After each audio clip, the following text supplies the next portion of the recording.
വീണ്ടും ഒരു ലോക്സഭാ തെരഞ്ഞെടുപ്പ് കാലം കൂടി കടന്നു വരികയാണ്. ഇപ്പോൾ മീഡിയ വണിനൊപ്പം ചേർന്നത് മുൻ ലോക്സഭാംഗമായ സെബാസ്റ്റ്യൻ പോളാണ്. അദ്ദേഹത്തിൻ്റെ പഴയകാല തെരഞ്ഞെടുപ്പ് വിശേഷങ്ങളുമൊക്കെ ആയപ്പോൾ സാർ ആദ്യമായൊരു തെരഞ്ഞെടുപ്പിലേക്ക് കടന്നു വരുന്നത് എങ്ങനെയാണ്? അപ്പോൾ ആ സമയത്ത് കോൺഗ്രസിൻ്റെ ഒരു കോട്ടയായിരുന്നു എറണാകുളം. അപ്പോൾ ആ സമയത്ത് ഈ തെരഞ്ഞെടുപ്പ് രാഷ്ട്രീയത്തിലേക്ക് കടന്നു വരുമ്പോൾ എന്തെങ്കിലും തരത്തിലുള്ള ഭീതി ഉണ്ടായിരുന്നു? അല്ലെങ്കിൽ എങ്ങനെയാണ് ആദ്യമായി ഈ തെരഞ്ഞെടുപ്പ് രാഷ്ട്രീയത്തിലേക്ക് എത്തുന്നത്? എനിക്ക് കുറേ കാലമായി തിരഞ്ഞെടുപ്പ് രംഗത്ത് പ്രവർത്തിച്ചുള്ളൊരു പരിചയം ഉണ്ടായിരുന്നു.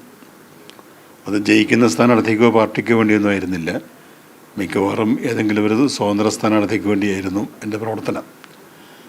ഞാൻ തന്നെ 2 പ്രാവശ്യം കോർപ്പറേഷനിലേക്ക് മത്സരിച്ചിട്ടുണ്ട്.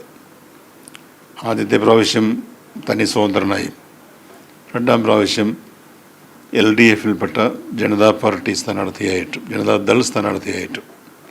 അപ്പം അങ്ങനെയൊക്കെ കുറച്ച് പരിചയങ്ങളൊക്കെ ഉണ്ടായിരുന്നു തിരഞ്ഞെടുപ്പ് രംഗവുമായിട്ട്. പക്ഷേ വളരെ യാദൃശ്ചികമായാണ് 1997 പാർലമെൻറ്റിലേക്ക് മത്സരിക്കുന്നതിനുള്ള ക്ഷണം കിട്ടുന്നത്. എൻ്റെ ഒരു ധാരണ കോർപ്പറേഷനിൽ മത്സരിക്കുക, ജയിക്കുക, പിന്നെ നിയമസഭയിലേക്ക്, പിന്നെ ലോക്സഭയായിരുന്നു അൾട്ടിമേറ്റായിട്ടുള്ള ആത്യന്തികമായിട്ടുള്ള ഒരു ലക്ഷ്യം. അത് വെറുതെ മനസ്സിൽ സൂക്ഷിക്കുന്നൊരാഗ്രഹം എന്നേ ഉള്ളൂ. എറണാകുളം എന്നത് ഒന്ന് ഒരു കോൺഗ്രസ് സ്ഥാനാർത്ഥിക്ക് മാത്രം ജയിക്കാവുന്ന മണ്ഡലം, 2 എനിക്ക് കോൺഗ്രസുമായോ അപ്പുറത്ത് CPMമായോ ബന്ധമില്ലാത്തൊരു അവസ്ഥ, ഇങ്ങനെ പല പ്രശ്നങ്ങളുണ്ടായിരുന്നു. പക്ഷേ CPMൻ്റെ ഭാഗത്ത് നിന്ന് അന്നത്തെ ജില്ലാ സെക്രട്ടറി AP വർക്കി ആണ് വിളിച്ച് സ്ഥാനാർത്ഥിയാകാൻ താല്പര്യമുണ്ടോ എന്ന് ചോദിക്കുന്നത്. അങ്ങനെയാണ് സ്ഥാനാർത്ഥിയാകുന്നത്. ഉപതെരഞ്ഞെടുപ്പായിരുന്നു. എറണാകുളം പൊതുവെ കോൺഗ്രസ് മാത്രം ജയിക്കുന്ന മണ്ഡലമായിട്ടാണ് കരുതപ്പെട്ടിരുന്നതെങ്കിലും 2 ജയം CPMന് എറണാകുളത്ത് ഉണ്ടാക്കാൻ കഴിഞ്ഞിട്ടുണ്ട്. 1967 V വിശ്വനാഥ മേനോൻ, 1996 സേവ്യർ അറയ്ക്കൽ. പക്ഷെ നിർഭാഗ്യവശാൽ അറയ്ക്കൽ അധികം വൈകാതെ അന്തരിച്ചു. 11 മാസമോ മറ്റോ അദ്ദേഹം ഉണ്ടായിരുന്നുള്ളൂ. തുടർന്ന് വന്ന ഉപതെരഞ്ഞെടുപ്പിൽ കോൺഗ്രസ് സ്ഥാനാർത്ഥിയായി പ്രൊഫസർ ആൻ്റണി ഐസക്, അദ്ദേഹം ഒന്ന് PSC അംഗമായിരുന്നത്, രാജിവെച്ച് മത്സരിക്കാൻ തയ്യാറായി വരുന്നു. LDFന് പല പേരുകളൊക്കെ പതിവ് പോലെ പറഞ്ഞു കേട്ടെങ്കിലും ഒന്നിലും ഉറയ്ക്കാൻ കഴിഞ്ഞില്ല. ഒടുവിലാണ് AP വർക്കി എന്നോട് മത്സരിക്കാൻ ആവശ്യപ്പെടുന്നത്. അത് ഒരു തരത്തിൽ ചില തിരഞ്ഞെടുപ്പുകൾ അങ്ങനെയാണല്ലോ, നമ്മൾ ഉദ്ദേശിക്കാത്ത രീതിയിലുള്ള ഒരു ടെമ്പോ, മൊമെൻറ്റം, ആവേശം ഒക്കെ അങ്ങുണ്ടാവും. നല്ല രീതിയിൽ പ്രവർത്തകർ രംഗത്തിറങ്ങിയ തിരഞ്ഞെടുപ്പായിരുന്നു 97 ഉപതെരഞ്ഞെടുപ്പ്. അതിൽ ആൻ്റണി ഐസക് ഒരു രീതിയിലും എറണാകുളത്ത് തുറക്കേണ്ട കാര്യമില്ല. കാരണം അദ്ദേഹം സെയിൻറ്റ് പോൾസ് കോളേജിൽ പ്രിൻസിപ്പലായിരുന്നു. പലതരത്തിലും സ്വീകാര്യനായ സ്ഥാനാർത്ഥിയായിരുന്നു. പക്ഷെ തിരഞ്ഞെടുപ്പിലെ പലതരത്തിലുള്ള അടിയൊഴുക്കുകളും എല്ലാം ഉണ്ടല്ലോ, എല്ലാം ചേർന്നാണല്ലോ ഈ ക്യാമ്പയിൻ എന്ന് പറയുന്നത്. അവിടെയാണ് ഞാൻ ജയിച്ചത്. വലിയ ഭൂരിപക്ഷമൊന്നും ഉണ്ടായില്ല. ഒരു 9,000 വോട്ടിനോട് അടുക്കുന്ന ഭൂരിപക്ഷം എനിക്ക് കിട്ടുകയും ചെയ്തു. പക്ഷെ നിർഭാഗ്യവശാൽ ആ ലോക്സഭ പിന്നീട് അധികകാലം നീണ്ടു നിന്നില്ല. IK ഗുജ്റാൾ ആയിരുന്നു പ്രധാനമന്ത്രി. കോൺഗ്രസിൻ്റെ പിന്തുണ ഉണ്ടായിരുന്നു. പക്ഷേ കോൺഗ്രസ് ചില പ്രശ്നങ്ങൾ ഒക്കെ ഉണ്ടാക്കി. അതിൻ്റെ ഫലമായി ആ ലോക്സഭ 6 മാസമായപ്പോൾ പിരിച്ചുവിട്ടു. പിരിച്ചുവിട്ടതിന് ശേഷം വന്ന ലോക്സഭാ തെരഞ്ഞെടുപ്പിൽ കോൺഗ്രസ് അന്ന് MLA ആയിരുന്ന ജോർജ് ഈഡനെയാണ് രംഗത്തിറക്കിയത്. ജോർജ് ഈഡൻ ഒരു വിന്നിങ് കാൻഡിഡേറ്റാണ്. അദ്ദേഹത്തെക്കുറിച്ച് പല ദോഷങ്ങളും പറയാനുണ്ട്. പക്ഷേ അദ്ദേഹം തിരഞ്ഞെടുപ്പിൽ ഒരു വോട്ട് ജയിക്കുന്ന സ്ഥാനാർത്ഥിയാണ്. ആ തിരഞ്ഞെടുപ്പിൽ അദ്ദേഹം ജയിച്ചു, MP ആയി. MP ആകുമ്പോൾ അദ്ദേഹത്തിന് നിയമസഭാംഗത്വം ഒഴിയേണ്ടി വന്നു. അപ്പോൾ എറണാകുളത്ത് നിയമസഭയിലേക്കുള്ള ഒരു ഉപതെരഞ്ഞെടുപ്പ് വന്നു 98. അതിൽ വീണ്ടും ഞാൻ LDF സ്ഥാനാർത്ഥിയാവുന്നു. അതിഗംഭീരമായ പ്രവർത്തനം. കേരളത്തിലെ എനിക്ക് തോന്നുന്നു രാഷ്ട്രീയ ബോധമുള്ള എല്ലാ പ്രവർത്തകരും എറണാകുളത്ത് വന്നുപോയ സന്ദർഭമായിരുന്നു അത്. അതിൽ ഞാൻ ജയിച്ചു, MLA ആയി. EK നായനാർ മുഖ്യമന്ത്രിയായിരിക്കുമ്പോൾ. അത് രാഷ്ട്രീയമായി അന്നത്തെ LDFന് വലിയ നേട്ടത്തിന് കാരണമായ വിജയം തന്നെയായിരുന്നു. അത് 3 കൊല്ലം ആണ് സഭയുടെ അവശേഷിക്കുന്ന കാലാവധി. ആ 3 വർഷം MLA ആയിരിക്കാൻ കഴിഞ്ഞു. അതിന് ശേഷം ഞാൻ ധാരാളം തിരഞ്ഞെടുപ്പുകളുടെ തുടർച്ചയായി എറണാകുളത്ത് മത്സരിക്കാൻ അവസരം കിട്ടിയ ആളാണ്. ലോക്സഭയിലേക്ക് തന്നെ 4 തിരഞ്ഞെടുപ്പ്, അതിൽ 3 ജയിച്ചത് എറണാകുളമാണെന്ന് കൂടി ഓർക്കണം. എറണാകുളത്ത് ജയിക്കുന്നതിന് LDF വല്ലാതെ പ്രയാസപ്പെടുന്ന സാഹചര്യം ആണുള്ളത്. പക്ഷെ എന്നിട്ടും ഈ 4 തിരഞ്ഞെടുപ്പിൽ 3 ജയിക്കാൻ എനിക്ക് കഴിഞ്ഞു. അതുപോലെ നിയമസഭയിലേക്കും 4 പ്രാവശ്യം മത്സരിക്കാൻ കഴിഞ്ഞു. ആ 4-ൽ 1 ആണ് ഞാൻ ജയിച്ചത്. 3 തോറ്റു. 2009 ആണ് ആദ്യമായി ഒരു സഭയിൽ കാലാവധി പൂർത്തിയാക്കി പിരിഞ്ഞത്. ലോക്സഭയിൽ 5 വർഷം പൂർത്തിയാക്കി 1ാം UPA സർക്കാരിൻ്റെ കാലത്ത് ഞങ്ങൾ ഇടതുപക്ഷം ആ സർക്കാരിന് പിന്തുണ നൽകിയ രാഷ്ട്രീയ അവസ്ഥ 2009. പക്ഷേ 2009 തെരഞ്ഞെടുപ്പിൽ എനിക്ക് മത്സരിക്കാൻ അവസരം കിട്ടിയില്ല. പാർട്ടി എന്നെ അല്ല പ്രിഫർ ചെയ്തത്, പകരം സിന്ധു ജോയ് രംഗത്ത് വന്നു. സിന്ധു ജോയിയും KV തോമസും തമ്മിൽ നടന്ന മത്സരത്തിൽ KV തോമസ് ജയിക്കുകയും ചെയ്തു. അപ്പോൾ അതാണ് ഈ എറണാകുളം എന്ന് കേൾക്കുമ്പോൾ പൊതുവെ രാഷ്ട്രീയ നിരീക്ഷകരുടെ മനസ്സിൽ ഉപതെരഞ്ഞെടുപ്പുകളുടെ നഗരം എന്നൊരു ചിന്ത വരും. ഉപതെരഞ്ഞെടുപ്പ് എന്നല്ല, എൻ്റെ പേര് പോൾ എന്നാണല്ലോ. ബൈപോൾ എന്നൊക്കെയുള്ള ഇരട്ടപ്പേരും, സെബാസ്റ്റ്യൻ ബൈപോൾ എന്നൊക്കെയുള്ള ഇരട്ട വിളികളൊക്കെ അന്നേ കേട്ടിട്ടുണ്ട്. അതുപോലെ ഒരു വളരെ സവിശേഷതയുള്ള പ്രത്യേകതയുള്ള അനുഭവങ്ങളാണ് ഈ തിരഞ്ഞെടുപ്പിൽ ഇറങ്ങുക എന്ന് പറയുന്നത്. ഈ വിവിധ രാഷ്ട്രീയ എതിരാളികളുമായി മത്സരിച്ചിട്ടുണ്ട്. ഈ നിയമസഭയിലേക്കായാലും ലോക്സഭയിലേക്കും ഒരുപാട് എതിരാളികൾ മത്സരിച്ചിട്ടുണ്ട്. അപ്പോൾ ഇവരുമായി ഈ മത്സര സമയത്തും അതിനുശേഷമുള്ള ഒരു ബന്ധമൊക്കെ എങ്ങനെയായിരുന്നു? ഒരു സമ്പൂർണമായും രാഷ്ട്രീയ എതിരാളിയെ എനിക്ക് കിട്ടിയത് ഞാൻ തൃക്കാക്കരയിൽ മത്സരിക്കുമ്പോഴാണ്. തൃക്കാക്കരയിൽ ബെന്നി ബെഹനാൻ സ്ഥാനാർത്ഥിയാകും എന്ന പ്രതീക്ഷയിലാണ് ക്യാമ്പയിൻ തുടങ്ങിയതെങ്കിലും കോൺഗ്രസ് സ്ഥാനാർത്ഥിയായി വന്നത് PT തോമസ് ആയിരുന്നു. അത് എറണാകുളം പ്രസ് ക്ലബ്ബിൽ ഞങ്ങൾ 2 പേരെയും സ്ഥാനാർത്ഥികളെ വിളിച്ച് ഒരു മുഖാമുഖം പരിപാടി നടത്തുകയുണ്ടായി. അന്ന് ഞാനും PTയും ഒരേപോലെ പറഞ്ഞതും സമ്മതിച്ചതുമായ ഒരു കാര്യം, അനാശാസ്യമായ ഒരു പ്രവൃത്തിയും വാക്കോ പ്രവൃത്തിയോ ഞങ്ങളുടെ ഭാഗത്ത് നിന്ന് തൃക്കാക്കരയിൽ ഉണ്ടാവില്ല എന്നായിരുന്നു. അത് ഞങ്ങൾ 2 കൂട്ടരും പാലിച്ചു. മോശമായ ഒരു വാക്ക് എതിരാളിയെക്കുറിച്ച് പറയുകയോ അധാർമികമായ എന്തെങ്കിലും ഒരു നടപടി ഞങ്ങളുടെ ഭാഗത്തു നിന്നുണ്ടാവുകയോ ഞങ്ങളെന്ന് പറയുമ്പോൾ ഞങ്ങൾ പ്രതിനിധീകരിക്കുന്ന പാർട്ടിയുടെ ഭാഗത്തു നിന്നും ഉണ്ടായിട്ടില്ല. പക്ഷെ മറ്റുള്ള തിരഞ്ഞെടുപ്പുകളിലും മാന്യന്മാരായ എതിരാളികളാണ് എനിക്ക് കിട്ടിയിട്ടുള്ളത്. ഇപ്പോൾ ലോക്സഭയിലേക്ക് ഉപതെരഞ്ഞെടുപ്പിൽ മത്സരിക്കുമ്പോൾ ആലുവ മുനിസിപ്പൽ ചെയർമാനായിരുന്ന MO ജോൺ, ഒരു കുറ്റവും പറയാനില്ലല്ലോ. അതല്ലെങ്കിൽ ഒടുവിൽ മത്സരിക്കുമ്പോൾ സെയിൻറ്റ് ആൽബർട്ട്സ് കോളേജിലെ പ്രൊഫസർ എഡ്വേർഡ് ഇടയെഴുത്ത്.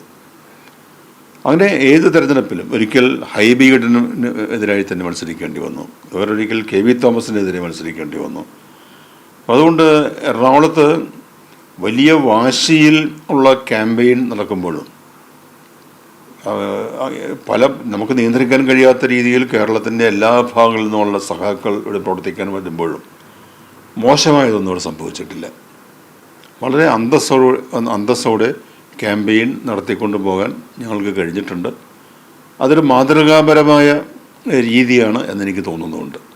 ഈ ലോക്സഭയിലേക്ക് നിയമസഭയിലേക്ക് മത്സരിച്ചിട്ടുണ്ട്, 2ലും വിജയിച്ചിട്ടുമുണ്ട്. അപ്പോൾ കുറച്ചുകൂടി പ്രവർത്തിക്കാൻ താല്പര്യമുള്ള മേഖല ലോക്സഭയിലാണോ നിയമസഭയിലാണോ കുറച്ചുകൂടി താല്പര്യമുണ്ടായിരുന്നത്? എനിക്ക് സ്വാഭാവികമായ ഒരു ആകർഷണം ലോക്സഭയോടുണ്ട്. ഞാൻ അദ്ദേഹം പറഞ്ഞതുപോലെ തമാശയായിട്ടാണെങ്കിലും ചെറിയ തെരഞ്ഞെടുപ്പിലൊക്കെ മത്സരിച്ചത് തന്നെ ജയിച്ച് ഒടുവിൽ അങ്ങോട്ട് പോകാം എന്നുള്ളതായിരുന്നു. പക്ഷെ അതിൻ്റെ ഒന്നും ആവശ്യം വന്നില്ല, നേരിട്ട് തന്നെ പോകാൻ കഴിഞ്ഞു. അപ്പോൾ പാർലമെൻറ്റിനോട് എനിക്കൊരു ആകർഷണമുണ്ട്. കാരണം അവിടെ വളരെ പ്രധാനപ്പെട്ട കാര്യങ്ങളാണല്ലോ അവിടെ നടക്കുന്നത്.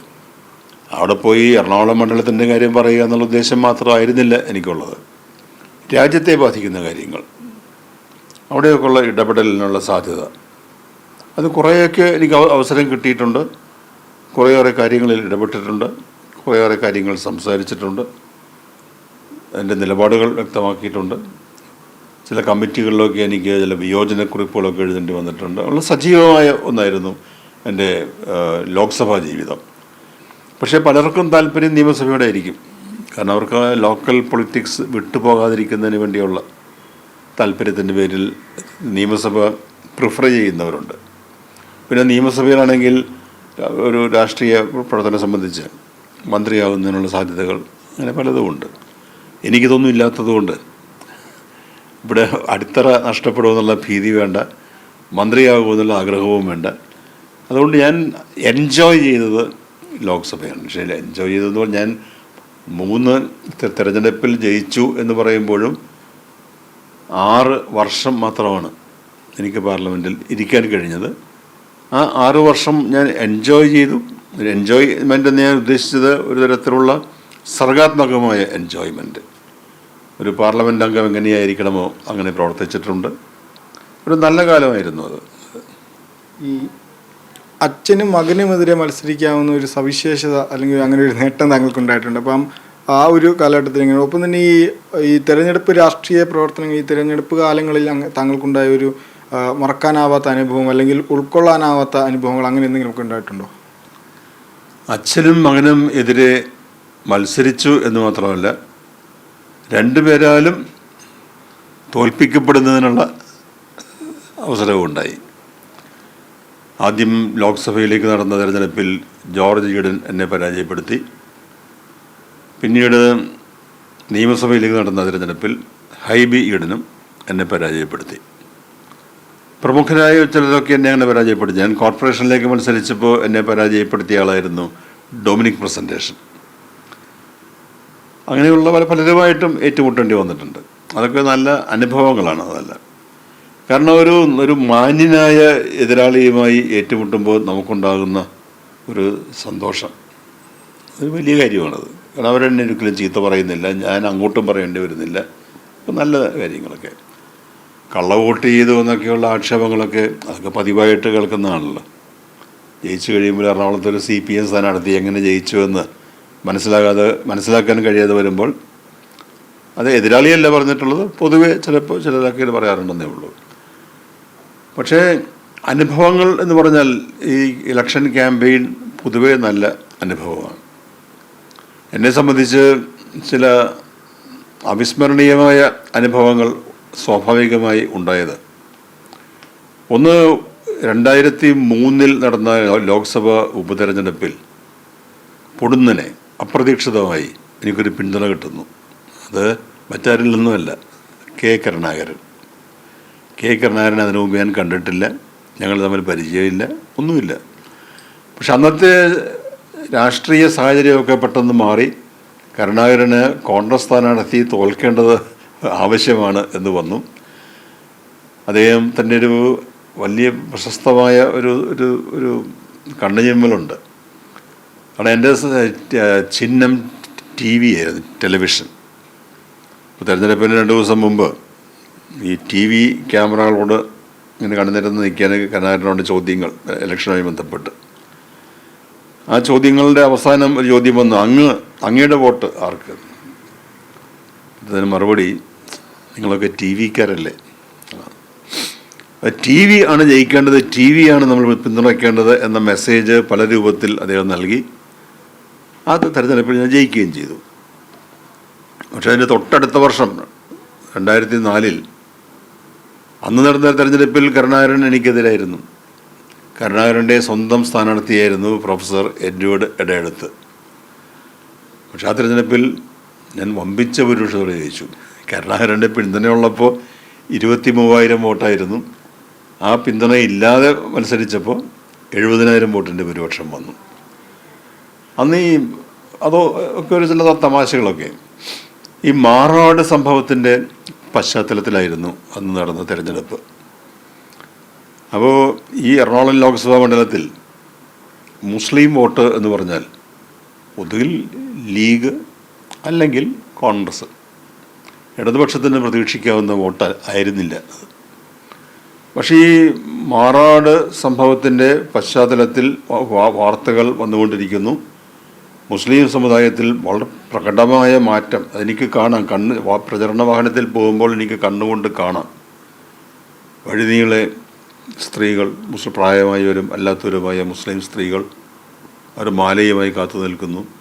കുട്ടികൾ, ഞാനിപ്പോഴും ഓർക്കുന്നത് ഫോർട്ട് കൊച്ചിയിൽ കൽവത്തി ഒരു മുസ്ലിം പ്രദേശമാണ്. അവിടെ പോകുമ്പോൾ ഒരു ബാലൻ മാലയുമായി ഓടി വന്ന് എന്നെ വിളിച്ചത് സെബാസ്റ്റ്യൻ എന്നായിരുന്നു. അപ്പോൾ സെബാസ്റ്റ്യൻ എന്ന പേരിൻ്റെ കൂടെ ഇക്ക ചേരും എന്നുള്ളത് അപ്പോഴാണ് മനസ്സിലായത്. അവിടെ സ്ത്രീകൾ നൽകിയ ആവേശം, ഇത് വിയർപ്പിനുള്ള ശരീരം മുഴുവൻ, അന്ന് പകൽ മുഴുവൻ വാഹനത്തിലായിരുന്നു. അപ്പോൾ ഈ വിയർപ്പിൽ ഒട്ടിപ്പിടിക്കുന്ന ഒരുതരം പ്ലാസ്റ്റിക്, കടലാസും പൂക്കളും ഒക്കെയാണ് ഇവർ വലിച്ചെറിയുന്നത്. എനിക്കൊരു അസ്വസ്ഥത ഉണ്ടാകുന്നുണ്ട്. അപ്പോൾ എൻ്റെ വാഹനത്തിൽ താഴെ സീറ്റിലിരുന്നിരുന്നത് പി ശശിയാണ്.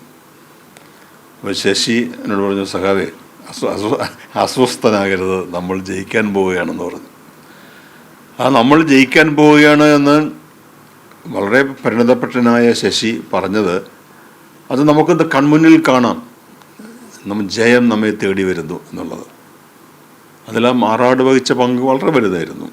നമ്മളത് ദുരുപയോഗം ചെയ്തിട്ടില്ല. പക്ഷെ അത് അങ്ങനെ ആ സാഹചര്യത്തിൽ അതെല്ലാം ഒത്തുചേർന്നു. അത് കേരളത്തിലെ രാഷ്ട്രീയത്തെ തന്നെ പിടിച്ചൊലച്ചു. കെ ആന്റണിക്ക് രാജിവെക്കേണ്ടി വന്നു, ഉമ്മൻചാണ്ടി വരുന്നു. അപ്പോൾ അത് ഒരു മണ്ഡലത്തിൽ മാത്രമായി പരിമിതപ്പെട്ട ഒന്നായിരുന്നില്ല. അത് കേരളം ഒട്ടുക്ക് അതിൻ്റേതായിട്ടുള്ള ആ ഇമ്പാക്റ്റ് അന്നുണ്ടായിരുന്നു. അതുപോലെ തന്നെ നമ്മൾ ഈ സ്ഥാനാർത്ഥിയായിട്ട് ഇറങ്ങുമ്പോൾ നമ്മൾ ആഗ്രഹിച്ചിട്ടാണല്ലോ സ്ഥാനാർത്ഥിയാകുന്നത്. കഷ്ടപ്പെട്ടാണ് സ്ഥാനാർത്ഥിത്വം വാങ്ങുന്നത്. പണിയെടുക്കുന്നത് ജയിക്കാൻ വേണ്ടിയാണ്. എന്നാൽ പോലും നമുക്ക് കൊണ്ട് താങ്ങാൻ പറ്റില്ല. അതിൻ്റെ പ്രഷർ, ശാരീരികവും മാനസികവുമായ അസ്വസ്ഥതകൾ എല്ലാം ഇങ്ങനെ ഉണ്ടായിക്കൊണ്ടിരിക്കും. പിന്നെ പലരും നമ്മളെ പ്രകോപിപ്പിക്കുന്നതിന് വേണ്ടി നമ്മുടെ എതിർഭാഗത്തുള്ളവരായിരിക്കും എന്തെങ്കിലുമൊക്കെ പറയുക, അല്ലെങ്കിൽ നമ്മളേതൊരു വോട്ട് ചോദിക്കുമ്പോൾ മുഖം തിരിഞ്ഞ് നിൽക്കുക. അതൊക്കെ നമുക്ക് വല്ലാതെ വിഷമം ഉണ്ടാകും, നമ്മളൊരു മൊറൽ നഷ്ടപ്പെടുത്തുന്നതിനുള്ള. പക്ഷെ അവയൊക്കെ അതിജീവിച്ചുകൊണ്ട് നല്ല ശുഭപ്രതീക്ഷയോടെ ആണുള്ള ഒരു സ്ഥാനാർത്ഥി മുന്നോട്ട് പോകേണ്ടത്. അങ്ങനെ പോകാൻ സാധിക്കുന്ന രീതിയിലുള്ള വലിയ പിന്തുണ എൻ്റെ പാർട്ടി പ്രവർത്തകരിൽ നിന്നും സഖാക്കളിൽ നിന്നും എനിക്ക് ധാരാളമായി കിട്ടിയിട്ടുണ്ട്. ചിലപ്പോഴൊക്കെ സ്ഥാനാർത്ഥികൾ പരാജയപ്പെടുന്നത് ആ സ്ഥാനാർത്ഥികൾ വേണ്ട രീതിയിൽ സ്വീകരിക്കപ്പെടാതെ പോകുമ്പോഴാണ്. ആ സ്ഥാനാർത്ഥിയെ അവതരിപ്പിക്കുമ്പോൾ തന്നെ അതിൻ്റെ പരാജയം ഉറപ്പിക്കാം. കാരണം ആരും സ്വീകരിക്കുന്നില്ല, വോട്ടർമാർ മാത്രമല്ല പ്രവർത്തകരും സ്വീകരിക്കുന്നില്ല എന്ന അവസ്ഥ വരും. പക്ഷെ എൻ്റെ കാര്യത്തിൽ വലിയൊരു ഭാഗ്യം എന്ന് പറയുന്നത് എൻ്റെ സ്ഥാനാർത്ഥിത്വം പ്രഖ്യാപിക്കപ്പെട്ട ആ നിമിഷം മുതൽ പ്രവർത്തകർ അങ്ങ് ഏറ്റെടുത്തു. അതൊരു പക്ഷേ ആ രീതിയിൽ പാർട്ടിക്ക് പ്രവർത്തിക്കാൻ കഴിഞ്ഞു എന്നുള്ളത് കൊണ്ടുകൂടിയായിരിക്കാം. അപ്പോൾ എൻ്റെ വിജയത്തിന് പിന്നിൽ എൻ്റെ ഇത് അത്ര മോശം അല്ല. കാരണം ഞാൻ പറഞ്ഞല്ലോ, 4 ലോക്സഭ 4 നിയമസഭ 8, അതിൽ 3ഉം 1ഉം 4 വിജയം. അത് നേടിയെടുക്കാൻ കഴിഞ്ഞത് ഈ പ്രവർത്തകരുടെ ആ ആവേശം കൊണ്ടും ദൃഢനിശ്ചയം കൊണ്ടുമായിരുന്നു. സന്തോഷം എനിക്കുണ്ട്. വീണ്ടും ഒരു തെരഞ്ഞെടുപ്പ് കാലം കടന്നു വരികയാണ്. അപ്പം ശക്തരായ 2 സ്ഥാനാർത്ഥി, നിലവിൽ സിറ്റിംഗ് എം പി ആയ ഹൈബീഡിനും CPM-ൻ്റെ സ്ഥാനാർത്ഥി ഇടതുപക്ഷ സ്ഥാനാർത്ഥി KG ഷൈനുവിനും. അപ്പം എറണാകുളം മണ്ഡലത്തിലൊരു തെരഞ്ഞെടുപ്പ് സാധ്യതകൾ എങ്ങനെയാണ് താങ്കൾ വിലയിരുത്തുന്നത്? ഞാനിപ്പോൾ പറഞ്ഞു നിർത്തിയത് ഈ സ്ഥാനാർത്ഥിത്വം പ്രഖ്യാപിക്കപ്പെടുമ്പോൾ ഉണ്ടാകുന്ന അസ്വീകാര്യതയെക്കുറിച്ചാണ്. അതൊരു സ്ഥാനാർത്ഥിയെ വല്ലാതെ പുറകോട്ട് തള്ളും. ഇടതുപക്ഷത്തിന് ഇതിന് മുൻപുള്ള പല തിരഞ്ഞെടുപ്പുകളിലും അനുഭവം ഉണ്ടായിട്ടുണ്ട്. അതിനിപ്പോൾ പേരൊന്നും പറയേണ്ട കാര്യമില്ല. പക്ഷേ ഷൈനെ സംബന്ധിച്ച് അഡ്വാൻറ്റേജ് ചെയ്യാൻ കണ്ടത്, ആ പേര് കേട്ടപ്പോൾ ആർക്കും അരുതാത്തതൊന്നും തോന്നിയില്ല. ഇതെവിടെ നിന്ന് അയാളുള്ളൊരു ചോദ്യം ആദ്യം വരുന്നത്. ഒരു സ്വീകാര്യത ലഭിച്ചിട്ടുണ്ട്. ടീച്ചറെ പരിചയമുള്ളവരുണ്ട്, പരിചയമില്ലാത്തവരുണ്ട്. പരിചയമില്ലാത്തവരോടും പറയുമ്പോൾ ഒരു അധ്യാപികയാണ്, അധ്യാപക സംഘടനാ പ്രവർത്തകയാണ്, പാർട്ടി പ്രവർത്തകയാണ് നമുക്ക് പറയുമ്പോൾ ഒരു സ്വീകാര്യതയുണ്ട്. കഥകൾ ഇറങ്ങുന്നില്ല. ഈ സ്ഥാനാർത്ഥിയെക്കുറിച്ചുള്ള ഈ എന്താ പറയേണ്ടത്, മൗത്ത് ടു മൗത്ത് ക്യാമ്പയിനിൽ പ്രധാനപ്പെട്ട ഒരു സംഗതിയാണ് കഥകൾ എന്ന് പറയുന്നത്. അങ്ങനെ ഒരു കഥയും ഇറങ്ങിയിട്ടില്ല. അപ്പം അതുകൊണ്ട് പ്രവർത്തകർ നല്ല നിലയിൽ സ്വീകരിച്ചാൽ നല്ല നിലയിൽ ക്യാമ്പയിൻ മുന്നോട്ട് പോകും, നല്ല നിലയിൽ വോട്ടും കിട്ടും. ജയപരാജയ സാധ്യതകൾ ഞാൻ ഇപ്പോൾ പറയുന്നില്ല, കാരണം അതിന് ഇലക്ഷൻ പോലും ഇപ്പോഴും നോട്ടിഫൈ ചെയ്തിട്ടില്ല. അതിന് കുറച്ചുകൂടി സമയമെടുക്കും. അന്തരീക്ഷങ്ങൾ മാറുന്നതെങ്ങനെ എന്നൊക്കെ കുറച്ചുകൂടി കാത്തിരുന്ന് കാണേണ്ടി വരും.